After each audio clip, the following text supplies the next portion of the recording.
விழுப்புரம் மாவட்டம் திண்டிவனத்தில் புகழ்பெற்ற மயானக்குள்ளை திருவிழா விமரிசையாக நடந்து கொண்டிருந்தது. ஏராளமான பக்தர்கள் காளி மற்றும் அம்மன் வேடங்களில் ஊர்வலமாக சென்றனர். காமாட்சியம்மன் கோவில் தெருவில் அமைந்துள்ள பாமக நிறுவன ராமதாஸ் வீடு அருகே ஊர்வலம் வந்தது. அப்போது ராமதாஸ் வீட்டின் முன்பு திரண்டு நின்றிருந்த பாமகவினரும் இளைஞர்களும் ஊர்வலம் முன்பு ஆட்டம் ஆடத் துவங்கினர். ரோட்டை மறித்து ஆட்டம் போட்டதால் ஊர்வலம் முன்னேறி செல்ல முடியவில்லை. நெரிசல் உருவாகும் அபாயமும் ஏற்பட்டது. நடனமாடிய பாமகவினர் மற்றும் இளைஞர்களை விலகி ஊர்வலத்துக்கு வழிவிடும்படி போலீசார் பலமுறை எச்சரித்தனர்.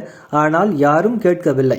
இதனால் அவர்களை அப்புறப்படுத்த போலீசார் தடியடி நடத்தினர். இளைஞர்களை விரட்டி விரட்டி போலீசார் அடித்தனர். மயானக்குள்ளை ஊர்வலத்தில் கடும் பதற்றம் தொற்றியது. பக்தர்களும் நாலாபுரமும் தெரித்து ஓடினர். சேட்டை செய்தது யார், பக்தர்கள் யார் என்றே தெரியாத அளவு போலீஸ் அடிக்கு பயந்து மொத்த மக்களும் ஓட்டம் பிடித்தனர். ஆங்காங்கே கடைகளுக்குள் பதுங்கிய இளைஞர்களையும் போலீசார் சரமாரியாக அடித்தனர். செருப்புகளை கடற்றி போட்டுவிட்டு இளைஞர்கள் ஓடினர். போலீஸ் தடியடியால் அந்த தெருவை கலவர காட்சியாக மாறியது. மயானக்குள்ளை திருவிழாவும் இதனால் பாதிக்கப்பட்டது.